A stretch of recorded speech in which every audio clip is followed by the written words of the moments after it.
So the God, and the angel are all referring to the same being. And there is the suggestion that the angel of Yahweh is Jesus. That doesn't seem to make much sense to me. A few moments later.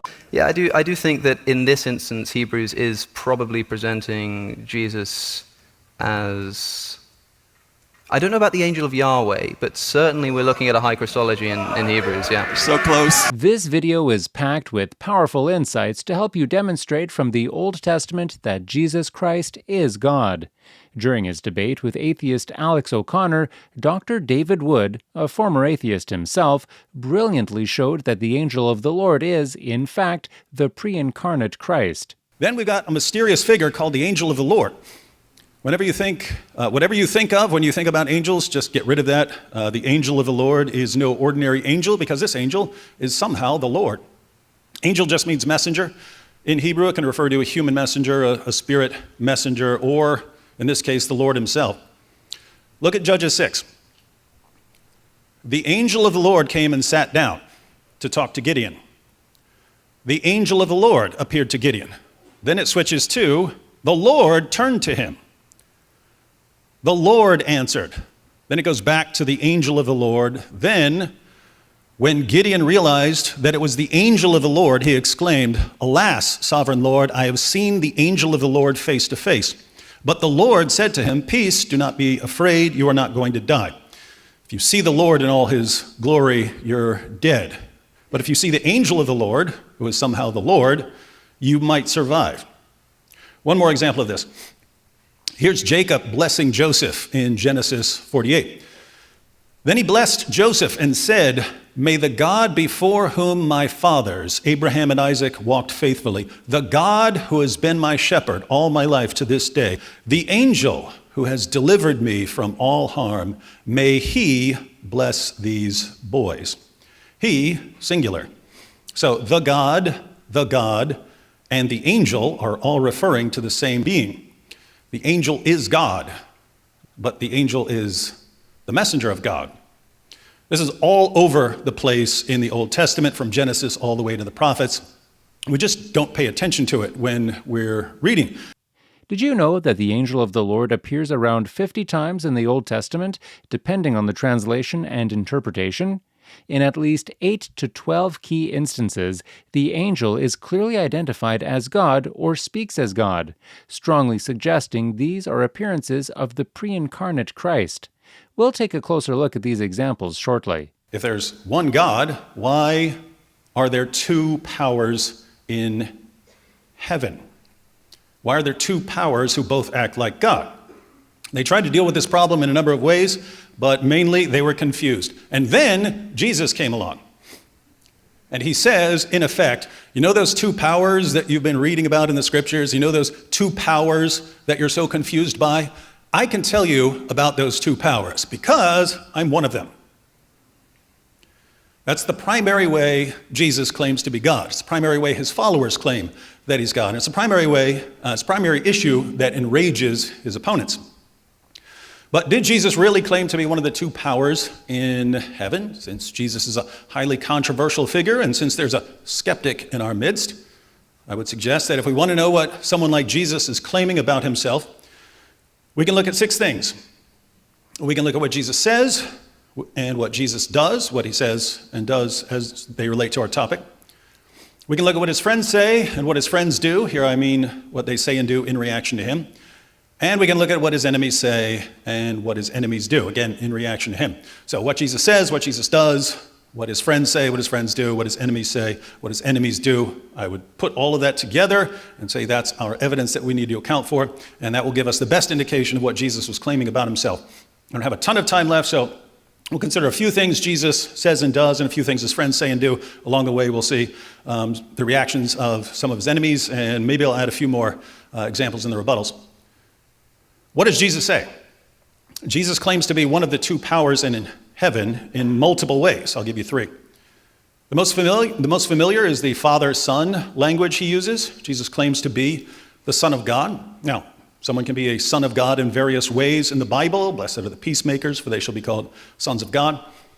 But Jesus claims to be the Son of God in a unique divine sense. One example, Matthew 11:27, all things have been handed over to me by my Father. And no one knows the Son except the Father. And no one knows the Father except the Son, and anyone to whom the Son chooses to reveal him. All things were handed over to the Son by the Father. No one knows the Son except the Father. Obviously, the people around Jesus knew him in some sense, but they didn't really know him. Only the Father really knows him. And no one knows the Father except the Son and anyone to whom the Son chooses to reveal him. No one can know the Father unless the Son chooses to reveal him. This should sound somewhat similar to the Old Testament idea that there's God you can't be around and God you can be around. Two powers, Father and Son. Jesus is the Son. Mark 12. While Jesus was teaching in the temple courts, he asked, "Why do the teachers of the law say that the Messiah is the son of David?" David himself, speaking by the Holy Spirit, declared, "The Lord said to my Lord, 'Sit at my right hand until I put your enemies under your feet.'" David himself calls him Lord. How then can he be his son? Whose son is the Messiah? He's the son of David, but David calls the Messiah his Lord. How many lords do we have here? The Lord said to my Lord. According to Jesus, the second Lord here, the Lord of King David, is the Messiah. So we've got two powers in heaven, and Jesus is one of them. On a side note, if you're a Christian and you're wondering why we're talking about two powers instead of three, where's the Holy Spirit? He's there, but we're focusing on how Jesus claimed to be God, and that's connected to the two powers in heaven. Mark 14. Again, the high priest asked him, "Are you the Christ, the Son of the Blessed?" And Jesus said, "I am, and you will see the Son of Man seated at the right hand of power and coming with the clouds of heaven." And the high priest tore his garments and said, "What further witnesses do we need? You have heard his blasphemy. What is your decision?" And they all condemned him as deserving death. What do the enemies say? This is blasphemy. What do they do? Tear their garments, that's what they do when they're outraged about blasphemy, and condemn him as deserving death. Why do they react like that? The Son of Man, that's Jesus' favorite title for himself, will be seated at the right hand of power. So there's the power, which sounds like God, and there's the Son of Man coming with the clouds of heaven. How many powers in heaven? I see two here, and Jesus claims to be one of them. So who is Jesus claiming to be at his Jewish trial?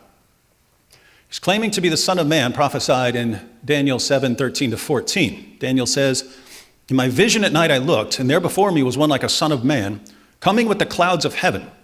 He approached the Ancient of Days and was led into his presence. He was given authority, glory, and sovereign power.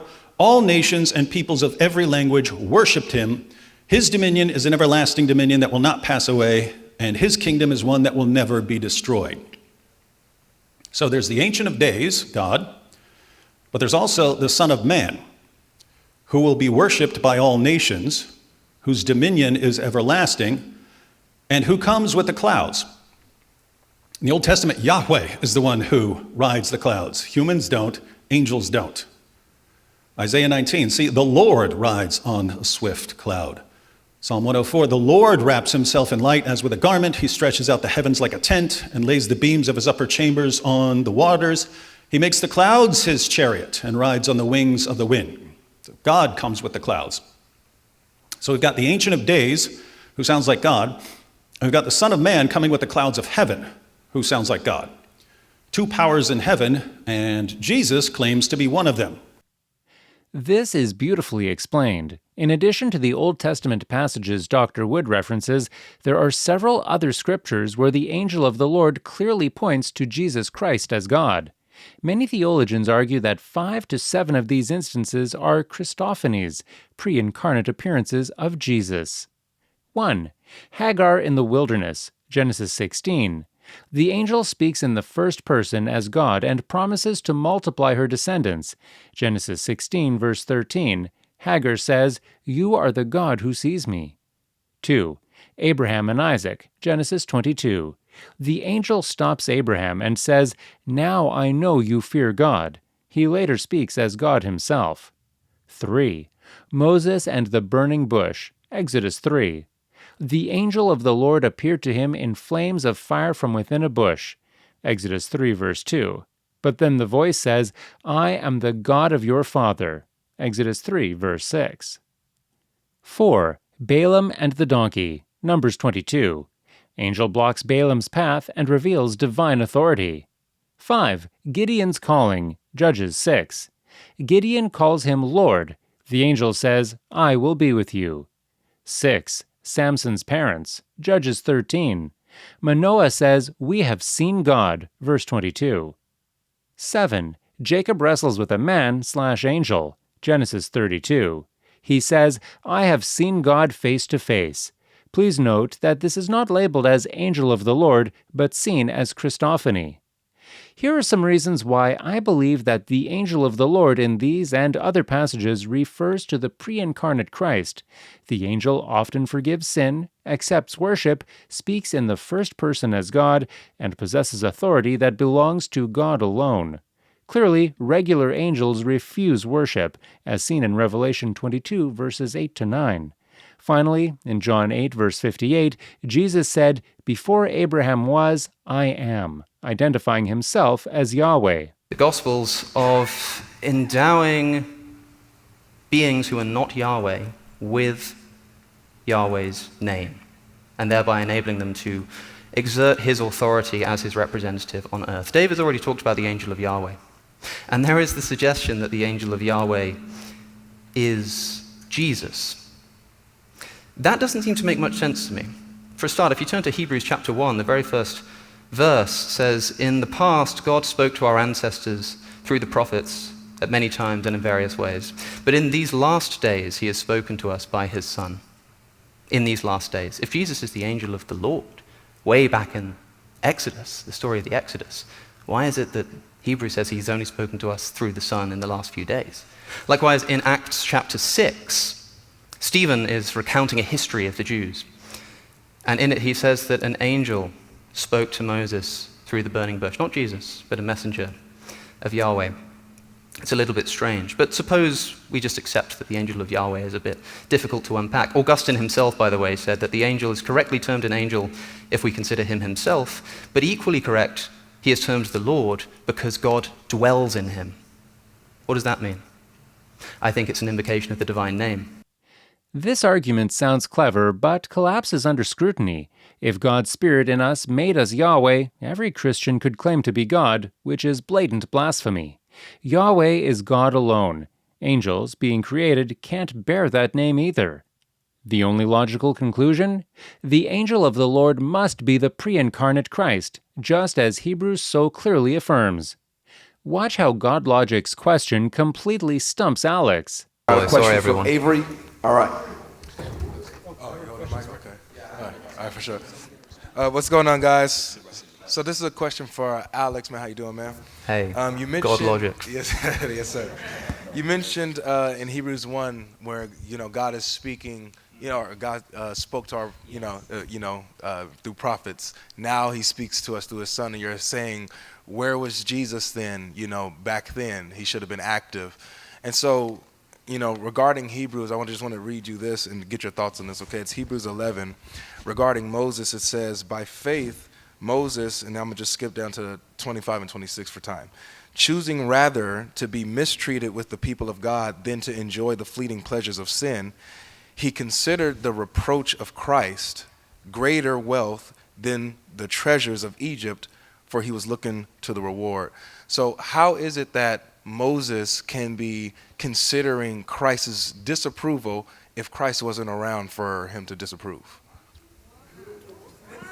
Yeah, that is a great question. So Christ there, he regarded disgrace for the sake of Christ as greater value than the treasures of Egypt because he was looking ahead to his reward. Now, that's something which I think it's a good point. I mean, of course, I can offer a Christological interpretation of this, which sort of says that Christ is promised as the Redeemer of mankind, and we're looking at this in retro. Where's he gone? Oh, there you are. And we're looking, just dropped it and left. And I suppose we're looking at this in retrospect, and he regarded disgrace for the sake of Christ. Yeah, I do think that in this instance, Hebrews is probably presenting Jesus as I don't know about the angel of Yahweh, but certainly we're looking at a high Christology in Hebrews, yeah. So close. But, yeah, I see what you're saying. All right, let's go to the next question because we only got a few. He's so close, guys. But I have no, for what it's worth, I have no problem saying that Hebrews has a high Christology. That's kind of not an issue to me. But I think it is interesting to suggest that as a retort to the idea of the angel of Yahweh being Jesus, I think that is an excellent point. Yeah. Great job, Avery. All right. Big shout out to Brother Avery from God Logic for the powerful question.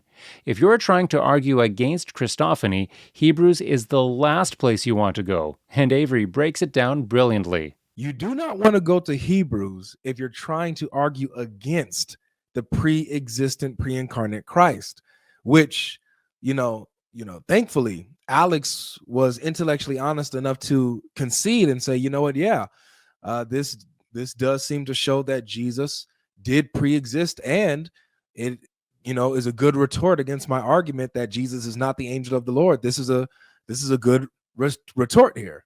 We got a concession out of Alex O'Connor with just one passage in Hebrews. That's Hebrews chapter 11. We're going to talk about Hebrews 1. I went to Hebrews chapter 11, and that showed it. There's so many gems in the book of Hebrews that shows how Christ pre-existed that I just couldn't imagine being a Unitarian or being someone who goes against the deity of Christ or his claims of being God, being Yahweh. I couldn't imagine. I would wish that Hebrews didn't exist. I would wish that the book of Hebrews was not in the Bible so that I can hold my point. I would not go here. Absolutely. If you're trying to deny the pre-existence of Christ, Hebrews is the last place you'd want to go. The book powerfully affirms Jesus' eternal divine nature. It opens by declaring that through the Son, God made the universe, Hebrews 1 verse 2. And later, it quotes Psalm 102, "In the beginning, O Lord, you laid the foundations of the earth," applying that directly to Jesus, Hebrews 1 verse 10. He is called the radiance of God's glory and the exact representation of his being, Hebrews 1 verse 3, sustaining all things. Even Melchizedek in chapter 7 points to his eternal priesthood. Please pray that through these debates and conversations, Alex will come to believe and place his faith in Jesus Christ, God incarnate and Savior of the world. Please help us spread biblical truth. Subscribe, like, and share. God bless you.